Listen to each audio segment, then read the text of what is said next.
নমস্কার, জ্যোতির্ময়ী দেবশ্রী। আজকে একটা খুবই ভাইটাল বিষয় নিয়ে আলোচনা করব, যেটা নিয়ে অনেকেই জিজ্ঞাসা করেন, সাড়ে সাতি কিভাবে বুঝবো, সাড়ে সাতি জিনিসটা কি, ঢাইয়া কি করে বুঝবো, ঢাইয়া হলে কি হয় এবং ঢাইয়া জিনিসটা কি। প্রথমে আলোচনা করে নেব সাড়ে সাতি এবং ঢাইয়া নিয়ে। জিনিসটা কি?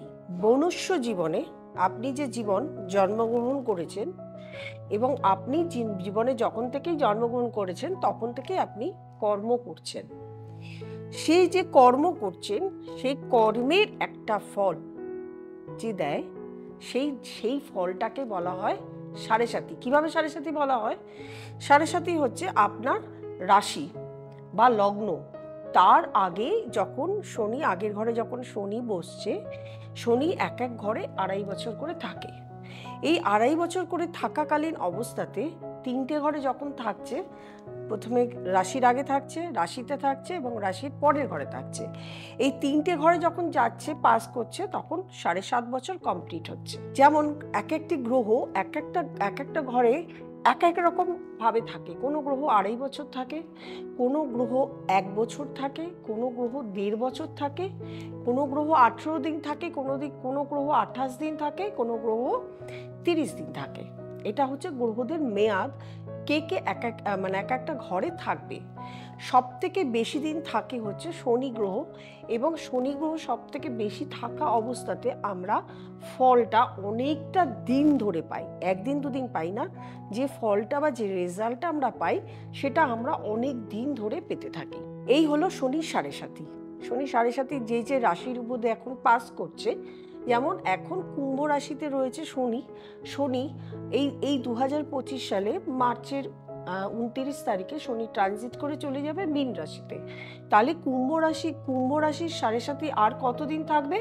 কুম্ভ রাশির সাড়ে সাতি আর থাকবে 2.5 বছর। এরপরে চলে যাবে যে মীন রাশিতে, মীন রাশির সাড়ে সাতি চলবে।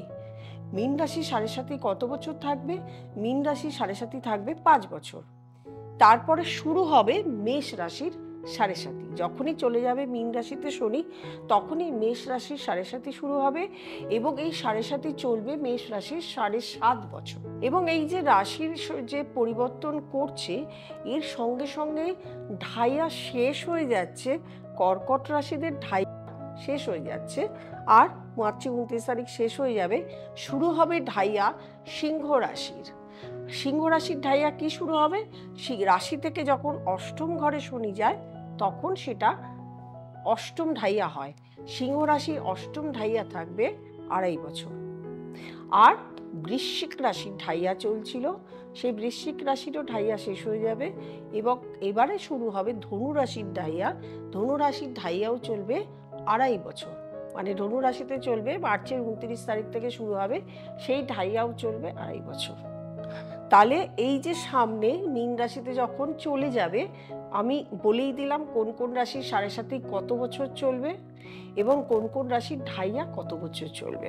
এইবারে আসুন জেনে নিই এই যে সাড়ে সাতির প্রভাব।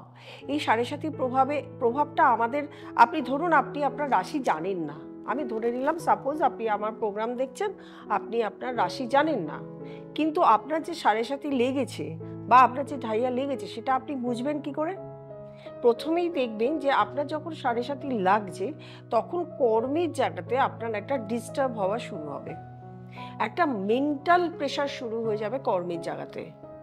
অর্থনৈতিক জায়গাতে আপনার চাপ শুরু হয়ে যাবে, অর্থ খরচ হয়ে যাবে, আপনি কিছুতেই জমাতে পারবেন না, আপনার মান সম্মান নষ্ট হয়ে যাবে।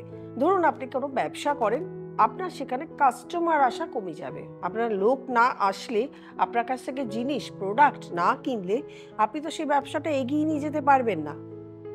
তারপরে আপনার দাম্পত্য জীবনে প্রভাব আনবে, আপনার শারীরিক দিক থেকে প্রভাব আনবে।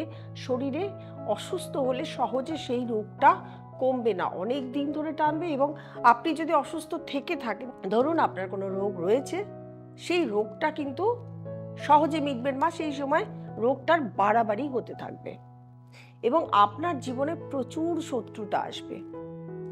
এই হলো আপনার জীবনে সাড়ে সাতির প্রভাব। এটা 7.5 বছর ধরে চলতে থাকবে। তার মধ্যে আপনার ব্লাড কানেকশন আপনার রক্তের সম্পর্কের মা, বাবা, ভাই, বোন, কাকা, জ্যাঠা, মামা, মামা বাড়ির দিদা, দাদু এবং আপনি নিজেও মৃত্যুর সমান কষ্ট পেতে পারেন। বারবার করে শুনে নিন, মৃত্যুর সমান কষ্ট। এবং প্রত্যেকটা জিনিস এতগুলো জিনিস পাচ্ছেন, এইটাই আপনার মনুষ্য জীবনের কর্মের ফল পাচ্ছেন। আপনি ধরুন, আপনি হয়তো বলতেই পারেন, কারণ আমার কাছে অনেকেই আসেন বলেন আমি কোনো খারাপ কাজ করিনি।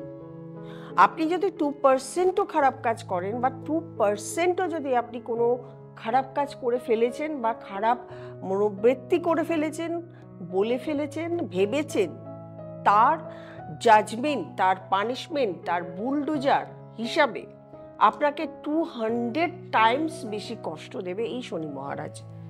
সেই জন্য দেখবেন আমি আপনাদের প্রত্যেকটা প্রোগ্রামে যখন শনির প্রোগ্রাম করি, শনি নিয়ে প্রোগ্রাম করি, শনি দেবতার প্রোগ্রাম করি, তখনই কিন্তু আপনাদেরকে সবসময় বলি যে সৎ পথে চলুন, কর্ম করুন, সৎ কর্ম করুন।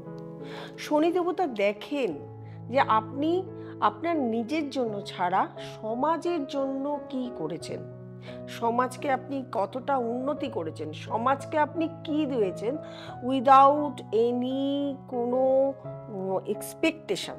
আপনার এক্সপেকটেশনের জন্য যে আমি সমাজের জন্য করছি, আমি এক্সপেকটেশন কিছু পাবো, উইদাউট এনি এক্সপেকটেশন কোনো মানুষের জন্য, কোনো সমাজের জন্য আপনি কি করেছেন, এইটা একদম পুরো মানে সৎ পথে চলতে হবে, পরিশ্রম করতে হবে, সমাজের জন্য কি করেছেন দেখতে হবে। তাহলেই কিন্তু আপনার যে ফুল কর্মফলদাতা শনি সেটা আপনাকে দেখছেন বা কর্মফল সেটা আপনি পাচ্ছেন। যদি আপনি এই কর্মগুলো করে থাকেন এবং আপনার রাশিচক্রে শনি কোথায় বসে আছে, কি অবস্থায় বসে আছে, সেটা বিপদ, প্রত্যারি এইগুলো নেই তো, তার সঙ্গে কোন পরিস্থিতিতে আছে, কোন গ্রহের সঙ্গে, পাপ গ্রহের সঙ্গে আছে কিনা, এগুলোও কিন্তু দেখবার বিষয়। বিপদবদ প্রত্যারি যেমন দেখবার বিষয়, সেরকম পাপ গ্রহের সঙ্গে বসে আছে কিনা দেখবার বিষয়। কিছু কিছু যেমন শনি রাহু কানেকশন হয়, শনি চন্দ্র কানেকশন হয়, শনি রবি কানেকশন হয়, এই কানেকশনগুলো, বা আপনার শনি কেতুর গ্রহে রয়েছে, আপনার শনি রাহুর গ্রহে রয়েছে, বা আপনার শনি চন্দ্রের নক্ষত্রে রয়েছে, মানে এই প্রত্যেকটাই নক্ষত্র, শনি কেতু নক্ষত্রে রয়েছে, রাহু কেতু মঙ্গলের নক্ষত্র রয়েছে, তাহলে কিন্তু আপনি দেখতে পাবেন যে আপনাকে এই 7.5 ফল ভোগ করতে হবে। সেই জন্য সবসময় বলি সৎপথে চলুন এবং সমাজের জন্য কিছু করুন, ভালো কর্ম করুন, তাহলে কিন্তু অনেকটাই আপনি আপনার এই শনি 7.5 থেকে নিস্তার পেতে পারেন। এবারে বলবো, এই তো 7.5 তো বললাম, ঢাইয়াও বললাম, এবার 7.5-তে কি কি মেইন কি কি প্রবলেম আনে এবং কেন আনে, বিভিন্ন, শুধু যে আপনার কোন দিক থেকে, আমি যে বিভিন্ন প্রবলেমগুলো বললাম সেই প্রবলেমগুলো কিভাবে আসে সেটা একটু তো আপনাদের অবশ্যই জানতে হবে। যেমন শনি, ধরুন আপনার একটা রাশি ধরে নিলাম কুম্ভ রাশি, যেহেতু কুম্ভ রাশিতে এখন রয়েছে, কুম্ভ রাশি আগের ঘরে মকর রাশিতে শনি রয়েছে কুম্ভ রাশি, বা মীন রাশিতে আপনার রয়েছে এখন শনি রয়েছে কুম্ভ রাশিতে, তাহলে মীন রাশির আগের ঘরে শনি রয়েছে, তাহলে দৃষ্টি দিচ্ছে কোথায় দিচ্ছে, আপনার রাশি থেকে দ্বিতীয় ঘরে দিচ্ছে, আপনার রাশি থেকে ষষ্ঠ ঘরে দিচ্ছে, আপনার রাশি থেকে নবম ঘরে দিচ্ছে।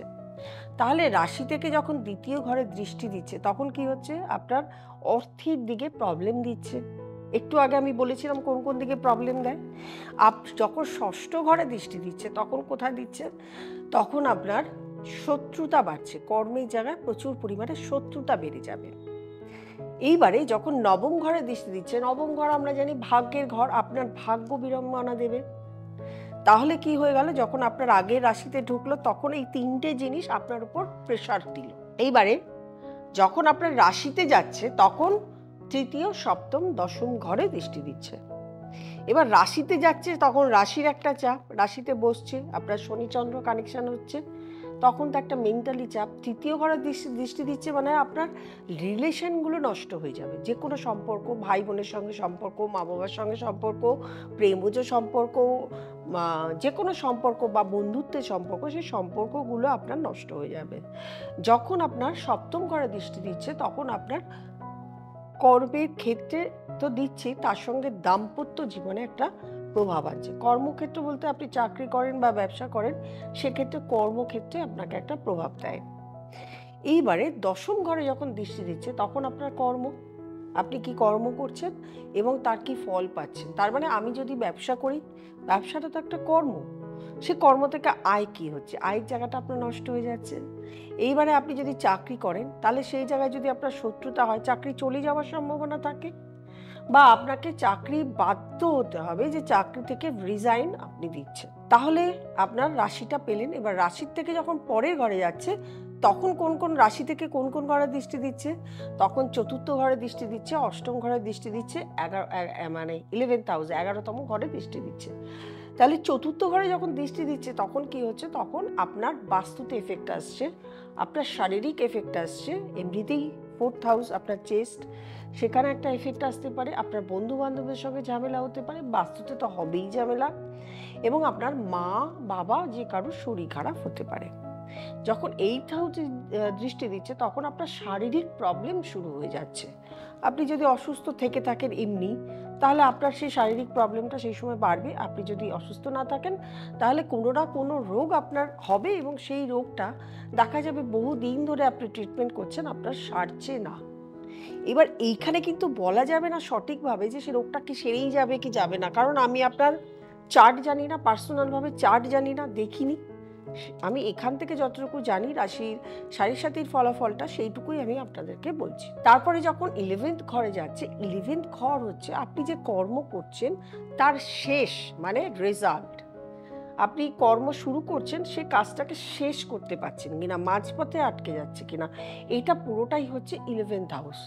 তার মানে যখন আপনার 11th হাউসের দৃষ্টি দিচ্ছে, তখন দেখা যাবে আপনি যে কাজটা শুরু করেছেন, সেই সাড়ে সাতির মধ্যে হোক বা তার আগে হোক, যে কাজটা শুরু করছেন সেই কাজটা আপনাকে অর্ধেক পথে ছেড়ে দিতে হচ্ছে।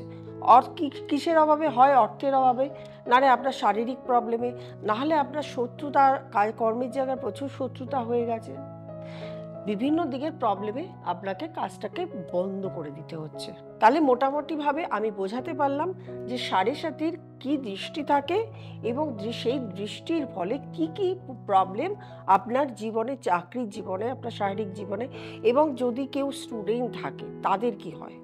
তাদের এই সময় কনফিডেন্স লেভেল কমে যায়, পড়াশোনা একদমই করতে চায় না, তাদের অলসতা এসে যায়, পড়াশোনার জায়গাটা চলে যায়, মনোনিবেশ করতে পারে না, কনসেন্ট্রেশন করতে পারে না, এবং পরীক্ষা দিতে যাওয়ার সময় একটা ভয় ভীতি তৈরি হয়, এবং তার ক্ষেত্রেও শারীরিক প্রবলেম শুরু হয়ে যায়। টেনশন করে, কারণ সে প্রিপেয়ার থাকে না। পরীক্ষা যে দিতে যাবে, একটা প্রিপেয়ার তো থাকে, সাধারণ প্রিপারেশনই দেয়নি, কারণ তার মধ্যে অস্থিরতা কাজ করেছে, অলসতা কাজ করেছে, কনসেন্ট্রেশন হয়নি, পড়াশোনার ধৈর্য নেই, কোনো কিছু তার মধ্যে মনোনিবেশ নেই, কোনো কিছু নেই। তখন সে পরীক্ষা দিতে গেলে সেটা আর সে করে উঠতে পারছে না। এই ছাত্রদের জীবনেও এটা হয়। একটা মানুষের জীবনে, মানে এই শনি ঘুরে ফিরে এই 2.5 বছর ঠিক ঘুরে ঘুরে আরেকটা রাশিতে ঢোকে ঠিক 30 বছর পরে, এবং সাড়ে সাতি শুরু হয় যেহেতু 2.5 বছর আগে, আমরা ধরে নেব যে 27 বছর বা 27 বছর পর পর আপনার জীবনে সাড়ে সাতি আসছে। তাহলে একটি মানব জীবনে সাড়ে সাতি কতবার পাচ্ছে? সাধারণত 2বার, আবার কেউ কেউ 3বারও সাড়ে সাতি পেয়ে থাকেন। তাহলে যারা যারা সাড়ে সাতিতে ভুগেছেন বা এখনো ভোগেননি, দুজনের ক্ষেত্রেই বলবো সহজ সরল থাকতে হবে, সৎ কর্ম করতে হবে, সৎ পথে চলতে হবে, এবং জনগণ, দেশ, সমাজ এদের জন্য কিছু কর্ম করে রেখে যেতে হবে। তাহলেই কিন্তু শনি দেবতা আপনার যে কর্মফল সেটা অনেকটা লাঘব করে দেবে। এছাড়াও তো অনেক পথ আছে, এগুলো তো আছেই, তার সঙ্গে সঙ্গে বলবো তান্ত্রিক মতে অনেক ধরনের কাজ আছে, ক্রিয়া আছে, সেগুলো করতে হয়। যন্ত্রম আছে, ক্রিয়া আছে, সেগুলো করতে হয়, সেটা অনেক তান্ত্রিকরাও করে। শনি দেবতা একমাত্র দক্ষিণা কালীর পুজো করা পছন্দ করেন, কারণ উনি নিজেও দক্ষিণা কালীর পুজো করেন। এই দক্ষিণা কালীর পুজো বা যন্ত্র এগুলো যদি ধারণ করা যায়, মন্ত্র পড়া যায়, তাহলেও কিন্তু সাড়ে সাতি থেকে অনেকটা মুক্তি পাওয়া যায়, লাঘব পাওয়া যায়।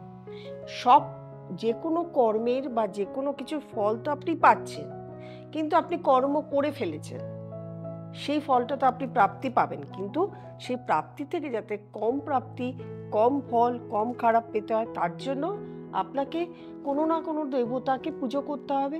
এবারে শনি মহারাজের একমাত্র আরাধ্যা দেবী হলেন দক্ষিণাকালী, তার পুজো আর্চা করতে হবে। কথা হলো এতগুলো বলছি, যারা ভুগেছেন, যারা মনে করছেন যে আপনাদের সাড়ে সাথী, আপনাদের মীন রাশি বা আপনাদের মেষ রাশি যারা ভুগছেন, বা যারা কুম্ভ রাশি বা যারা সিংহ রাশি আছেন, বা যাদের ধনু রাশি আছেন, যাদের ধাইয়া শুরু হবে, তাদের প্রত্যেকের ক্ষেত্রে বলছি এখন থেকে সাবধান হয়ে যান, নিজে কর্ম বলছি সেগুলো করুন। আর যদি মনে হয় তাহলে অবশ্যই আমার সঙ্গে এই কবচের জন্য বা এই পুজো পাঠের জন্য আমার সঙ্গে যোগাযোগ আপনারা করতে পারেন। নিচে স্ক্রলে যে নাম্বারটি যাচ্ছে, আপনারা প্রত্যেকেই আমাকে খুব সাপোর্ট করেছেন, করেও যাচ্ছেন, খুব ভালোবাসা দিচ্ছেন, এটা আমার সত্যিই খুব ভালো লাগে। তাও বলছি, যারা নতুন প্রোগ্রাম দেখছেন তারা অবশ্যই সাবস্ক্রাইব করবেন, লাইক করবেন, কমেন্ট করবেন, শেয়ার করবেন এবং নোটিফিকেশান বেলটি, অল বেলটি প্রেস করতে ভুলবেন না। যদি কোনো কোশ্চেন থাকে এই সাড়ে সাথী নিয়ে অবশ্যই আমাকে জিজ্ঞাসা করবেন, আমি তার উত্তর দেবো কমেন্ট বক্সে। আর যারা দেখাতে চাইছেন তাদের নিচে যে নাম্বারটি রয়েছে সেই নাম্বারটিতে অবশ্যই বুকিং করবেন, চেম্বারে আসবেন, অথবা অনলাইন কনসালটেশনও আপনি করে নিতে পারেন। প্রত্যেকে ভালো থাকবেন, আনন্দে থাকবেন। নমস্কার।